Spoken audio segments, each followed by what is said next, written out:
Hey, I'm Kelly Hogan, and I do not usually make YouTube videos sitting in the grass wearing sweatpants in my backyard. But I was about to leave for a trip today, and my good friend Karen Miles said that I should come on here and tell y'all a story about something that happened to me recently. So, my family and I, we live in the mountains of North Carolina, and we love to go rafting. When friends come to visit, we go rafting. I took Karen rafting when she came up with us. My husband's mom has been rafting with us. My children are great at it. We sometimes get in a big raft and sometimes we get in inflatable kayaks. We go down the Nantahala. Our friends own the rafting company, the Dillsboro River Company, and it's so much fun. It's like my happy place. Well, about 10 days ago, our family was going down the river in my happy place. James and I were in a kayak together. The kids were in double kayaks with other kids. And as we were going over the biggest rapid, and you know it's coming, we know exactly where the spot is. There's a guy there who takes photographs that you can buy afterwards, and you know exactly when to hold up your oar and flex and smile for the camera. It's so much fun. But just as I was completely posed and ready for this photo, next thing I know, I am in the water up underneath the boat, bashing on rocks and flailing. I come up choking. I was wearing a life vest, um, gagging, spitting water, and like, what just happened? I was not expecting it at all. I've never fallen out of the raft. Well, I had 3 goose eggs going down my shin. Uh, Also a pretty good gash. I was bleeding. My husband, it turns out he has a fractured foot. He's in a boot for the next several weeks. We really got hurt. I couldn't stop tremoring for about 2 hours, and it wasn't cold. I was shook. That's all there's to say. I was truly shaken by this event. It was very scary to me. I've had dreams about it since. I think it was partly the fact that things were just going, it was a beautiful day. Everything was great. We were laughing, we were smiling, and like, boom, next thing you know, trauma. And yes, I know I can be dramatic, but I think my body really did interpret it that way as traumatic because I normally am a great sleeper. I post my sleep scores almost every single day on Instagram, and I normally get 99, 100, and occasional like 97. I'm a great sleeper. I get oftentimes at least 4 hours of deep sleep using this app called Auto Sleep that connects to your Apple Watch. I'll link it below if you're interested. But I get great sleep. After that incident, my sleep went to nothing. Deep sleep dropped to about an hour and 15 minutes. My sleep scores dropped to the 70s and 80s. I was like, what's happening? Not just for one night, several nights. Also, I have great digestion. I have been a total carnivore now for almost 15 years. My digestion does great, except for the next several days after the accident, my stomach was a wreck. Upset stomach all day, every day, like 8 times a day running to the bathroom. Now, y'all, if you do follow me on Instagram, you know I post every meal that I eat, and I am a repeat eater. I eat the same foods almost all the time. Burger patties for breakfast. For lunch, I eat a lot of egg wraps with heavy cream or burger patties or sardines. I have those 3 different lunch options that I just rotate between. For dinner, almost every single day, I eat 4 quarter-pound beef patties. Repeat, repeat. And my stomach is fine. After the incident, nothing was fine. My same exact meals, not fine. So a couple of videos ago, you may recall that I did a video with Anita Breeze and Dr. Kelly Ritter. And Dr. Ritter talked a lot about the phrase safety signaling. And at the time, it really did hit me. I even commented, oh, I like that. Safety signaling. But this past couple of weeks, since the rafting thing, I've actually needed safety signaling. Normally, in my day-to-day life, I feel quite safe. I have a very nice marriage. We're not struggling right now with much of anything. 3 really nice, healthy kids. My husband likes his job. I love my job. all is well. But suddenly something wasn't right. My body had switched from parasympathetic, which is our rest and digest mode, to sympathetic, fight, flight, freeze. So when we're in rest and digest, we can sleep well at night and make beautiful bowel movements. We're interested in things like having a good libido, and we have healthy bodily functions like growing hair and just functioning like a happy, healthy human should. When we switch over to our sympathetic nervous system, our body is less interested in those things. We become oftentimes very inflamed. Our cortisol goes up high. We can't do things like rest and digest. Instead, we feel wired but tired. In other words, too wired at night to sleep deeply, and then too tired throughout the day to function well, to do things like choose to exercise. I was exhausted, but couldn't sleep, wired but tired. That's not normally me at all, but it's how many people describe themselves frequently because they're living in a state of chronic stress. So what did I do about it?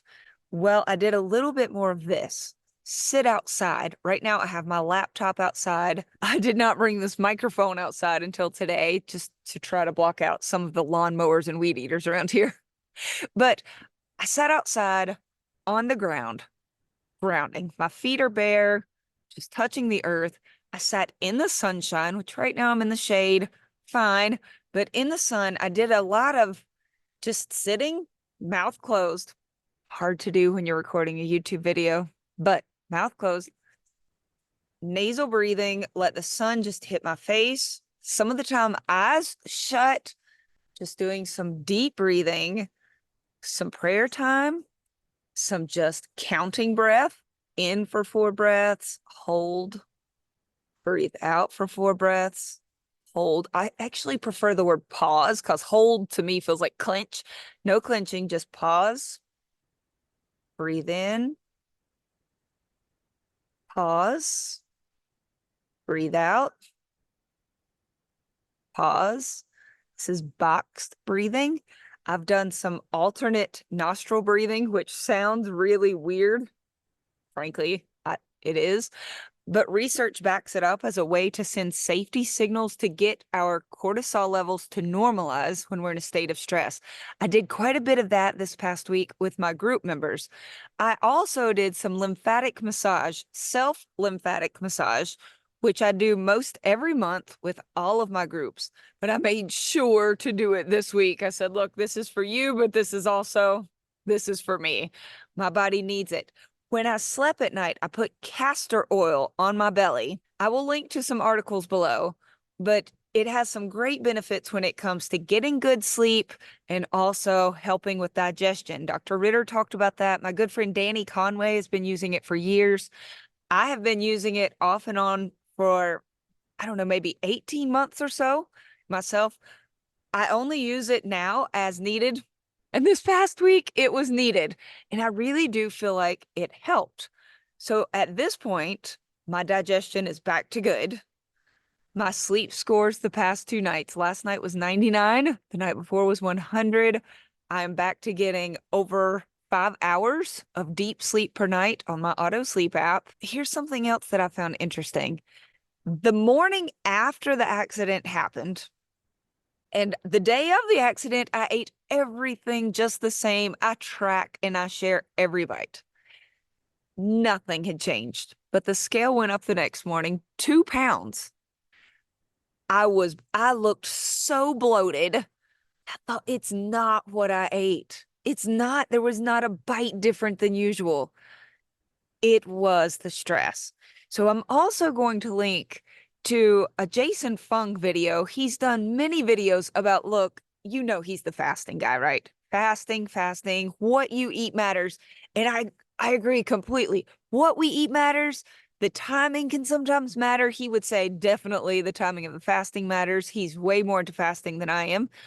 But then he's done multiple videos about it's not just the food, that our stress can really impact the glucose that our body produces and how our insulin handles it and how we either release the body fat or cling to it in a state of stress. The scale went up 2 full pounds for me, and it wasn't food. Our sleep can definitely impact our cortisol levels. So really focusing on getting good sleep, but also the safety signaling that we do to our bodies to allow our bodies to know you are safe. Some ways we can do that. First of all, eating enough nutrients. If you are eating a processed junky diet that is full of just garbage, you can eat a lot of calories and you're still malnourished in the things that really matter. You're not getting enough fat, enough protein, healthy fats, not canola oil, junk soybean oils in the processed foods. But you're getting enough healthy animal fats and protein, so you're covering your macronutrients, but you're also getting enough micronutrients, your vitamins and your minerals, by eating enough overall. Eating enough calories of animal products will help you to make sure that you are nourishing your body properly, and that helps relieve stress on your body. By chronically under eating, never giving your body what it needs, that is stressful. Then you throw fasting on top of that. I literally have people say, I lost nothing on a water fast. I've had people tell me that they gained weight when they fasted. How? Well, you were already very stressed, under eating, and then you stopped eating on top of that. Your body just clings selfishly, as it should, to try to survive. It happens. So other people, when they're eating enough and then they fast, many people feel great and it works for them. All right, so eating enough overall helps to relieve stress. Being outside, touching the earth, deep nasal breathing, breathe like a safe person, literally talking to yourself, thinking to yourself, I am so grateful to be safe. I have everything I need. I am okay. I'm not in danger right now. I kept saying to myself, I'm not on a boat. I'm on this ground. I am okay. My family is okay. Just making sure to reiterate that. Visualizing myself sleeping well again, having happy bathroom trips again, picturing myself saying, yeah, that was kind of a scary incident, but you know what? I've rafted again and it's okay. I haven't yet, by the way, but I want to get my body ready to accept that at some point I might. And it's probably going to be great, like all the other times. I've looked back at rafting videos and photos of us when it went beautifully and we had so much fun. And reminding myself that is how this normally goes. And right now, you don't have to raft at all. You are completely safe. Enjoy. Hey, I'm going to interrupt my own video for just a moment. You know, I don't put ads during my videos, but I do want to take a moment to tell you about my coaching groups. There are 8 separate groups, and the groups are kept to a size where I can communicate with you and talk to you. I always allow people to raise their hand if they have things they want to discuss, and a couple other things. One of them is the password protected TDEE, which is my Zero Carb Life exclusive, where you enter, takes about 30 seconds to enter your information, and it gives you the amount of calories that are recommended for your age, size, and activity level, along with all of that advice regarding protein and fat. Then you also get access for the month of coaching to a 127-page carnivore guide.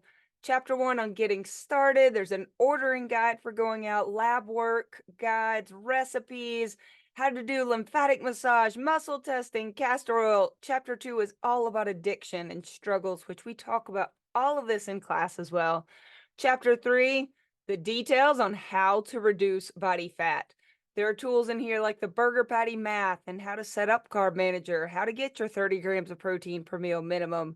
There's a chapter on mental health, sleep, digestion, CIRS, maintenance mode once you get there, emotional eating, some inspirational stories from group members, and this is yours for the month of coaching. In addition to that, I post in our private Facebook groups for members only every single day, and you have the chance to interact with one another every day, as well as myself. I would love to see you there. Thanks. Another thing that helps human bodies to feel less stress and to help normalize cortisol is movement. So when we do get these cortisol spikes, which increases our glucose production, you can put that to good use. You can lift heavy things and you can do it in a non-stress inducing way. So let's say if you're at CrossFit, which I enjoyed CrossFit, I did it for many months until my gym shut down here. But if you're in CrossFit and they're yelling at you, go, go, you've got 1 minute, left, left, and you're pushing, it could be stress inducing. I get that.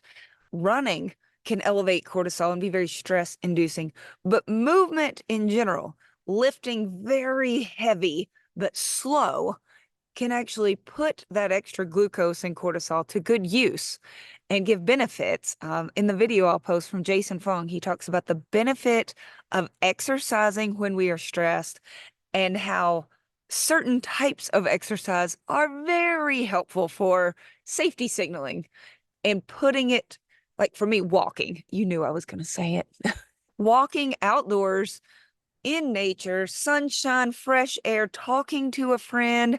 My daughter Julia walks with me a lot. My husband walks with me. My friend Mary, even my friend Karen. We talk on this app called Marco Polo. We talk to each other a lot while we walk and talk and breathe fresh air.